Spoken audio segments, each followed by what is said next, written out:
Hey, all you Splinterheads. Sorry for the few minutes of confusion there. Audio video technicalities there. This is my first live stream, so you'll have to bear with me. I'm sure there will be some. And I have to turn my sound down there. Please bear with me. I'm new at this. But if you've been with my channel for a little while, you know that I was talking about in a few videos going live after I hit 100 subs. So this week I hit 100 subs, so I went live and I've added a camera to my setup. I don't have a fancy setup, but should do. So we'll see how that goes. So with that said, let's go ahead and dive into our topic for today. If you have any questions or you want to add some input, go ahead and put them in the chat. I do have Weird Mix Shorts as my moderator. So we'll answer questions and get into it. I'm pretty open. This is going to be starting off, this is going to be a brief discussion about the town hall and what's been going on with Splinterlands and Splinterforge this week. We may dip into some Marvel Snap as well. With that said, the biggest news that hit today, and let me pull up the announcement, is going to be Chaos Legion sold out. About a year and a quarter later, all those packs, the way overprinting, the burning, it's at an end. So yeah, if anybody has opinion on that, let me know. But we'll go ahead and go into town hall. I think that they were just a victim of circumstances. Okay, at the end of the bull run, there was a lot of people flooding into the game. Obviously, a lot of bot farmers flooding into the game. And so when you go into a new project, when you're going to project planning, you have to base your project planning on some numbers, right? And their numbers for the Chaos Legion packs were based upon a bull market where lots of people were flooding into the game, and the previous packs sold out quickly. I came in at the end of the previous packs, and they sold out fast. So going into Chaos Legion pre-planning, they were basing on these huge numbers, and what can you say? The market took a turn, and they've been doing a lot of work as far as streamlining the game so bot farmers could not siphon as much value off of the game as they were. And you know, if you've been playing Splinterlands, you know this all along the way. There's been this continued list of changes. Whereas, I don't know, I think the original problem was they came out and at the beginning they wanted bots to be a thing. They didn't want to outlaw bots. So all of this later caused problems by these huge bot farms extrapolated out, right?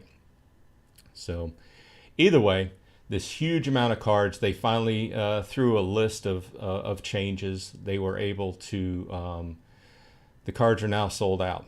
And now we're going into a period where the only cards that will be available, card packs, will be on the secondary market.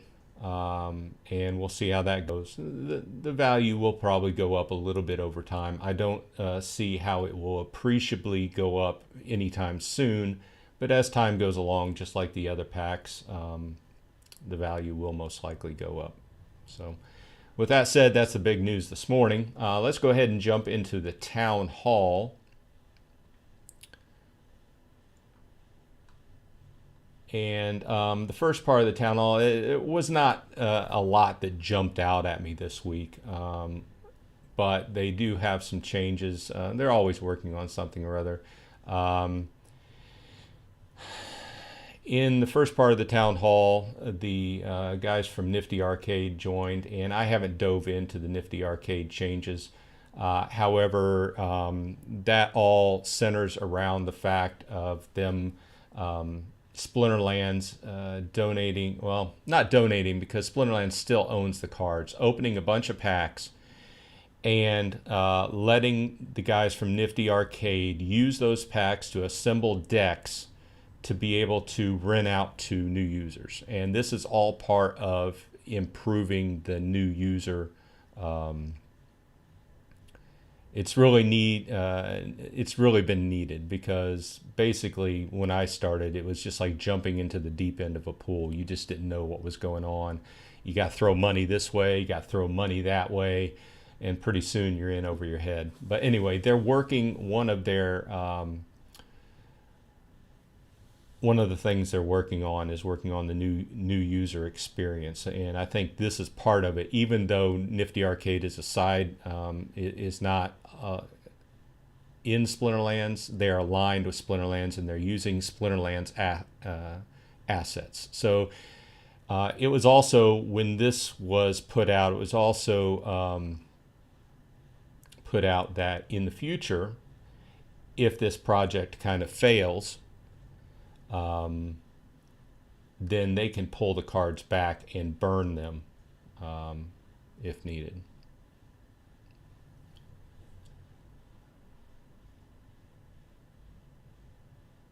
So the next section was Dave McCoy.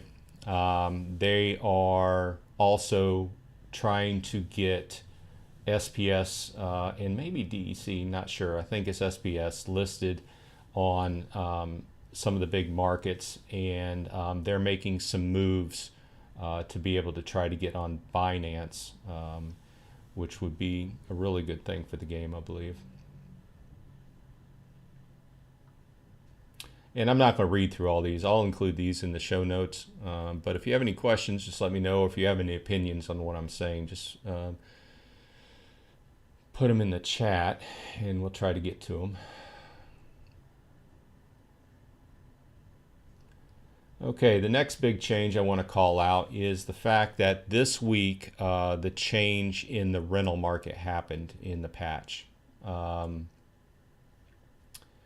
So this affected me, and as you all know, if you've been following me, you know that I use Splinter Rents as a rental bot.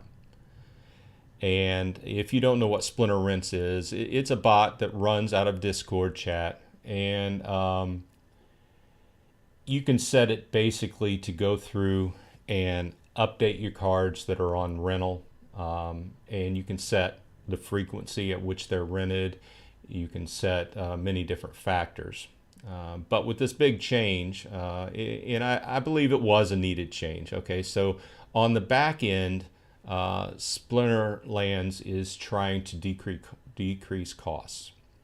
And if you've worked in AWS or any of the other cloud infrastructures, you know that computer utilization and the back and forth that all of these different transactions use on the blockchain, it all costs money on the back end. So this whole year since the fall, when they did the cut down on staff, they've also been trying to save money on the back end. Okay, so this is one of those changes, and from an infrastructure point of view, I can see why it's needed. So basically, the point was these bots, the rental bots, were constantly pinging, updating millions of transactions on a daily basis, updating cards very frequently, and there's a lot of cards that were sitting on the market that were basically taking up space, but they weren't being rented out. Like one BCX common rewards cards that just were sitting there for like 0.01 DEC, and they were taking up space, using bandwidth, and they were not running out. So basically, this is a a list of changes, and the first part of the change is that and I talked about this in a video last week, but they're going to start charging a 1 DEC or a 1 credit per listing or per update. So if I have Splinterlands on and I have it set to update every 6 hours, then whenever I list the card, it costs 1 DEC, and every 6 hours it costs 1 DEC. So as you can see, that extrapolated out means really, I don't know. I've been keeping an eye on the market this week, but I don't see how people can still continue to list cards for beneath 1 DEC. It just doesn't make sense to me.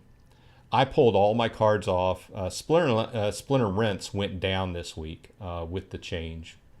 It's a very small project, and the team said that they needed to pull the bot off. It's not their primary job. Their primary job, this is just secondary for them. They need to make changes and update with the changes to come up with the fees, and also a few other things in the background. I pulled all my cards off, and I just manually rented them out. I listed them. What they do is what they do. Okay, so I think in the long run, this will kind of bring up the cost for rentals a little bit. This doesn't really affect in a huge way people who have big expensive cards. What this mostly affects is people on the low end that have the cheaper cards that are trying to rent them out and make a few dollars here and there. People like me. I don't have any huge expensive cards on there, but I like the steady flow of DEC that the rentals give me. So I have created a secondary account, and I just have a small section of cards over there that I'm renting out. So I do like to see that. So the first change was the fact that they implemented the charge, 1 DEC or 1 credit. If you don't have any DEC in your account, then it's going to charge you a credit. The second thing is that after you list a card, if it goes 30 days without a rental, it's being pulled for the market. Okay, so that's the secondary thing. No questions yet. We'll go on. They list a few other changes here. Just technical updates.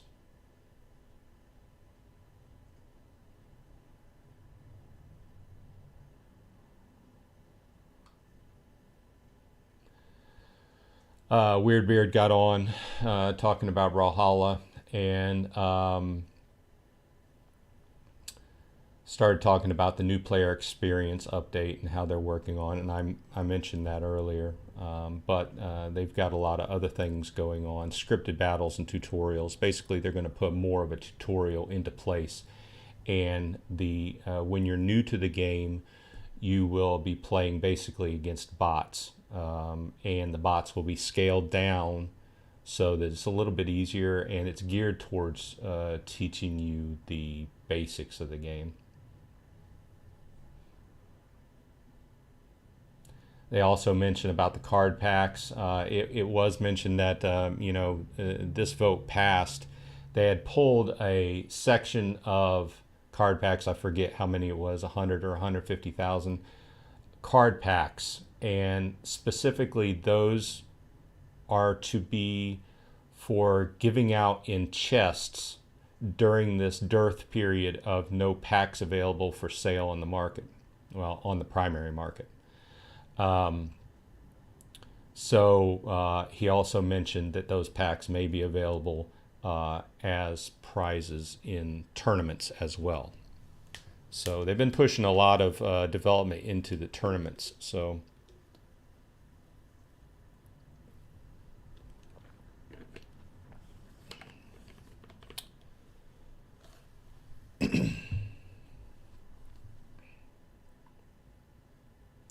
They've also been pushing a lot of development into Splinterlands TV, and I've been catching some Splinterlands TV once in a while whenever I can.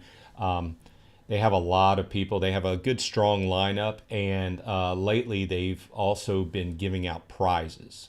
So if you have some free time, tune in to Splinterlands TV, and you can get some cards, card packs. They've been giving out a variety of different things, and I see, including legendary summoners, alpha and beta cards, and even a gold foil llama. So they're definitely pushing to get everybody to tune into Splinterlands TV. Now, next up, and arguably I think this is my favorite part because I'm an artist at heart, the creative section with Nate came up, and he did share some artwork and some ideas on how the land progression 1.0 and 1.5 will be happening. 1.0 at the end of this month, and then 1.5 after that. They've really been putting some heavy development into the UI and the graphical assets for that part of the game. So you can see the basic artwork that he put out this week. The new character of Rose. You know this guy if you ever interact with the SPS staking, because that's the guy that comes up in the little GIF, or GIF, sorry. And a new graphical asset as far as what the page will look like for the upcoming surveying of land.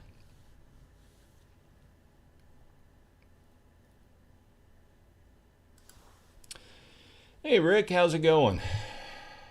Thanks for joining today. So that's the wrap up of the town hall this week. I don't think not a lot stuck out to me, but like I said, like I went over, the major thing is figuring out where your rentals are. If you have a bot going, it's probably down at this point, but also remembering that the charges will be involved now, so you have to think that over. Like I said, I took mine down. I imagine when the bot, when Splinterheads comes up, I will put them up back on Splinterheads. However, I will probably put a once a day or maybe every 2 days check for new price instead of multiple times per day, obviously to reduce my fees on my end. So now let's get into what I've been doing in Splinterforge. I've mostly been playing Splinterforge the last couple weeks. I got into it heavy. This is where my character stands. If you've been with me for a while, you know that I got in at the beginning, but I didn't go full force.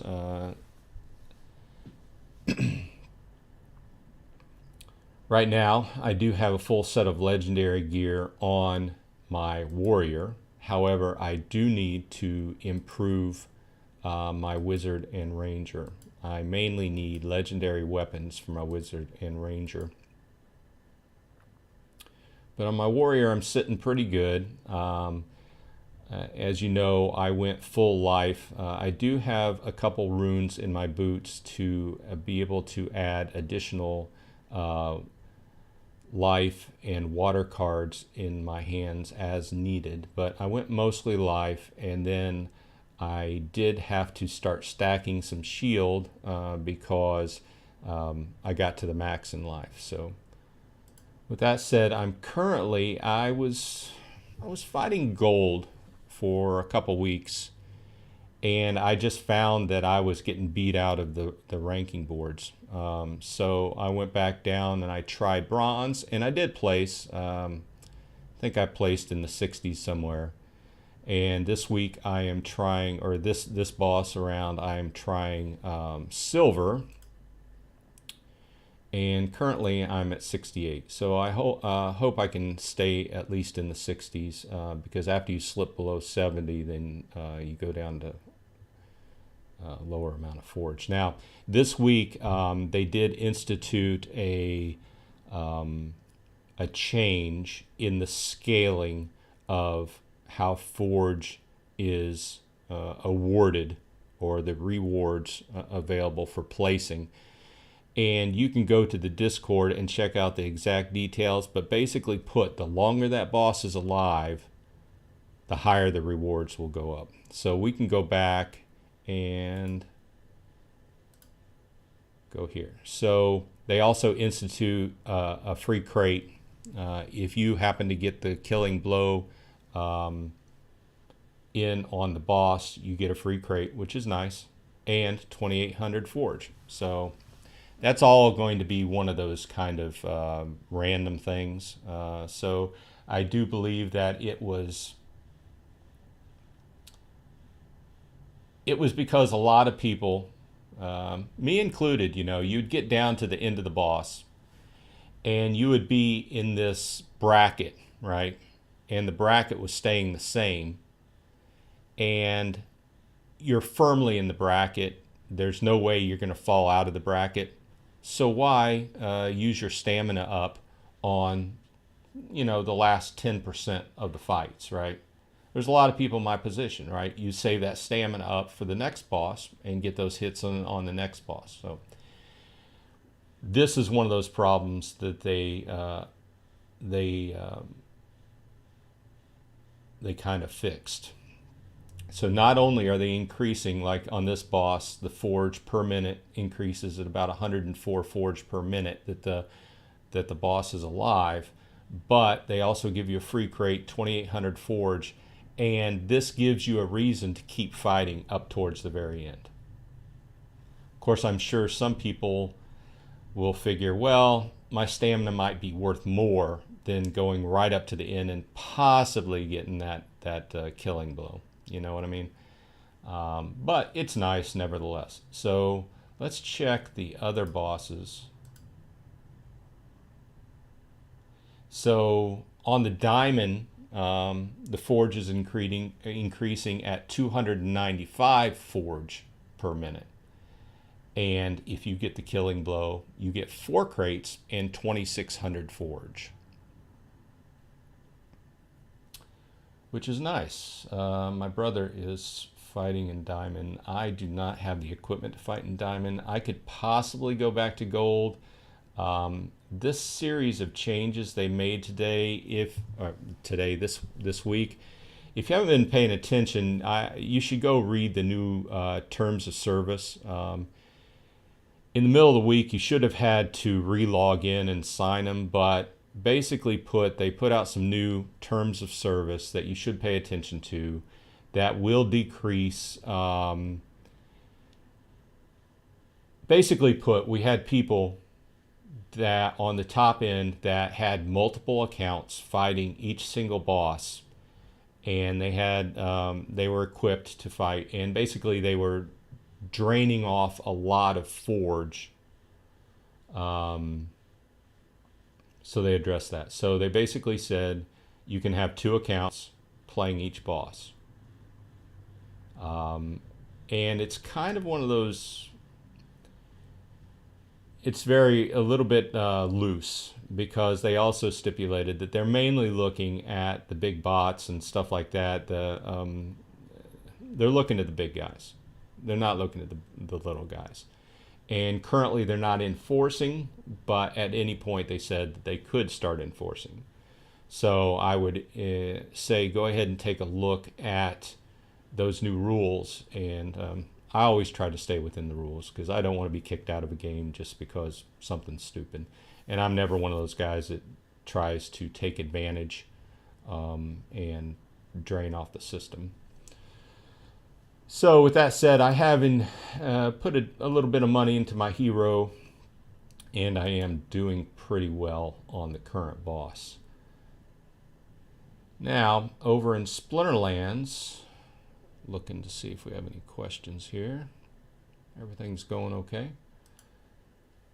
Over in Splinterlands, one interesting thing I wanted to take a look at is this will be the second season that the Soulbound reward cards are in place.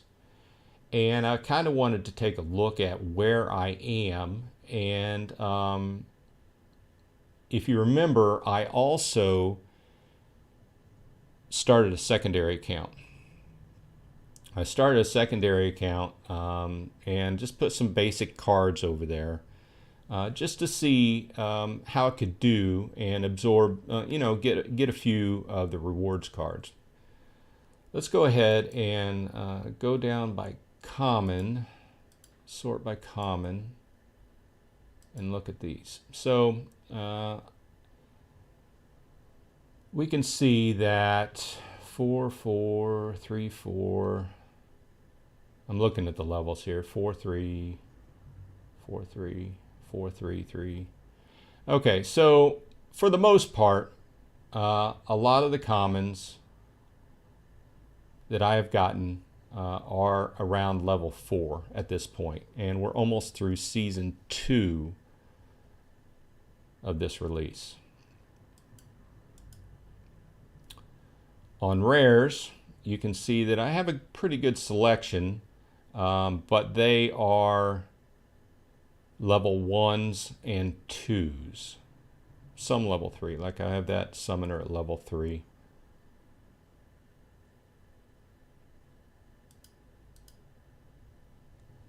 And when you get up into epic and legendary, they're all going to be pretty much just level 1s because I've gotten very few of those.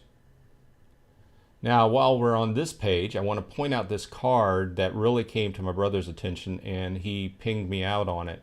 But this card, I've noted that is a very good addition to your play hand in Splinterforge. So I'm looking forward to getting the second level of this. I currently have this playing in my hand at level 1, and it's good. If you've been playing Splinterforge for a while, or if you're interested, it's all about the speed, right? Anything that can grant you speed in your hand is going to help you out, whether it be a card, whether it be equipment like upping the level of your boots, or if you're playing ranger, upping the level of your quiver. Anything that adds speed is going to help you out. So this card has replaced a beta card I was using that also added, it was a rewards card that I was using for speed. It's replaced that in my hand because obviously now I don't have to rent it. Let's look at stats. Let's see what it picks up. So at level 2, it picks up an extra shield. Not exciting. Extra shield on level 3. So the main point at which it's going to get a little bit more exciting is at level 4, and it reduces the armor on enemies. So I think you could safely add, whenever you get one of these, add this to your Splinterforge hand and improve it a lot. Even at level 1, because it's going to add that speed.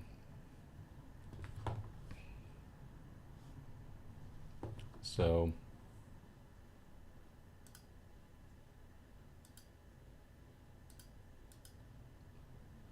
now on legendaries, as you can see, I don't have too many. I've only gotten two legendaries off of the new rewards cards, but they both promise.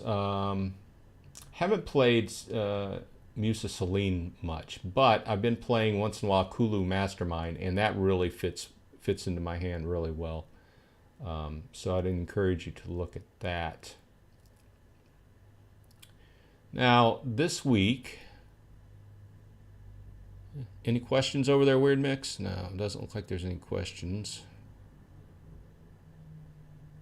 Also, if you didn't catch it, I went live with Weird Mix last night.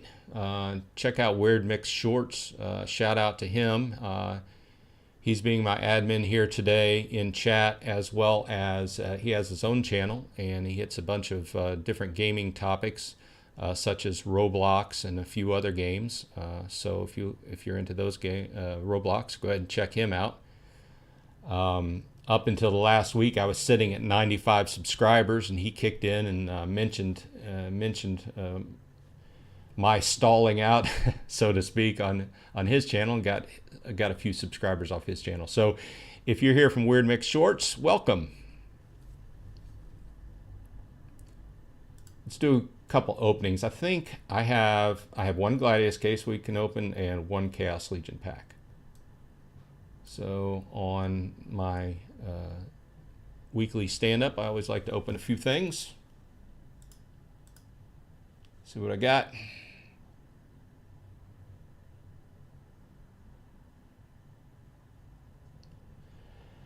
I haven't had much luck with Gladius packs lately. This is just a regular pack with one rare.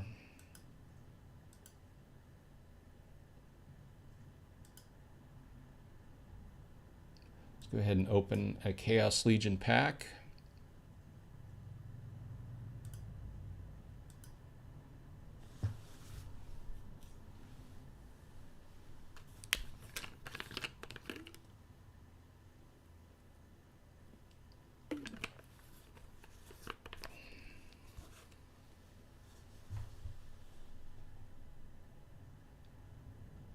And once again, just a regular pack, one rare.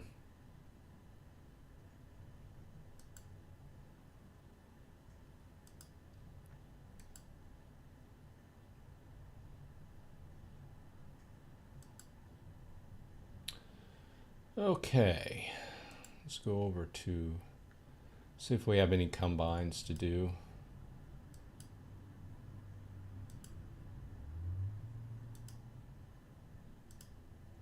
And we'll get level 3 for Crash.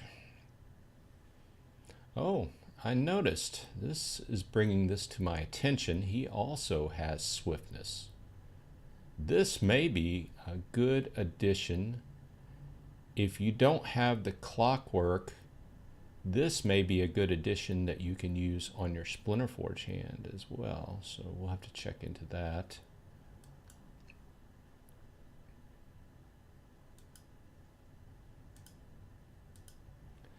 I've just been combining these all. I used to save singles and just combine at levels, but as the rules stand now, I've just been combining all of these until I hit max level. Then I would just start keeping singles.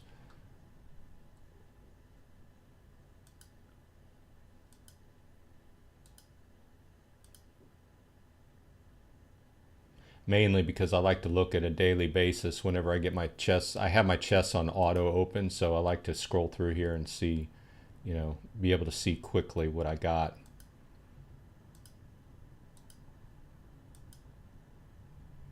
If you're unfamiliar, I do use the Archmage service, which at this point plays my hand between, plays my account between 1 and 2 times an hour. About half the day it's set at 1, the other half it's set at 2. I really have liked the Archmage service.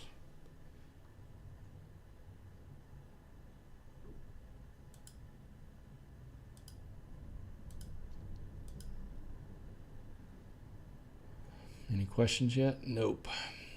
I didn't figure there'd be a whole lot on my first stream, but I was hoping a few people would join. See if I get anything else to combine here.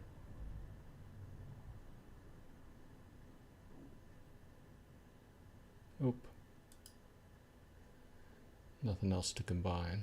Let's check out how the stream is doing.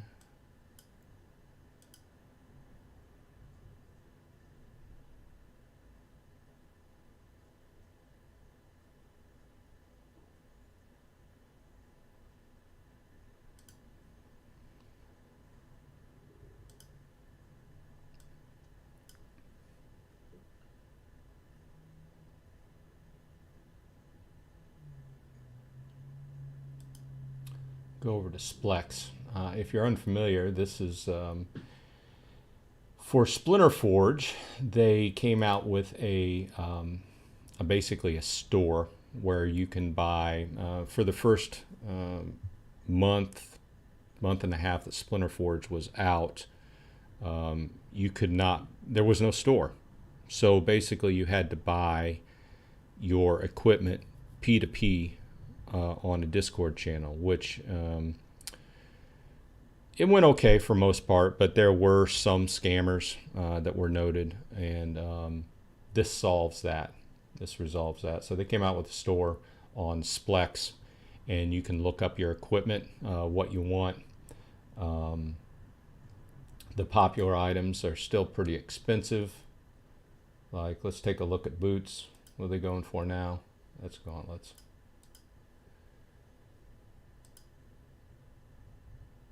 Actually, boots have dropped a little bit.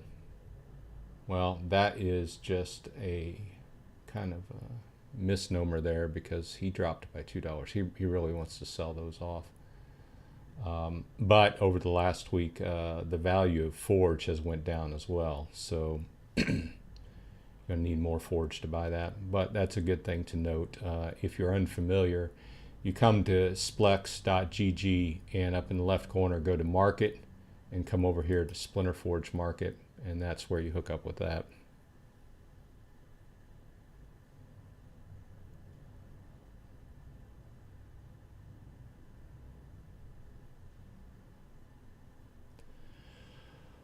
Well, no questions in the chat yet, so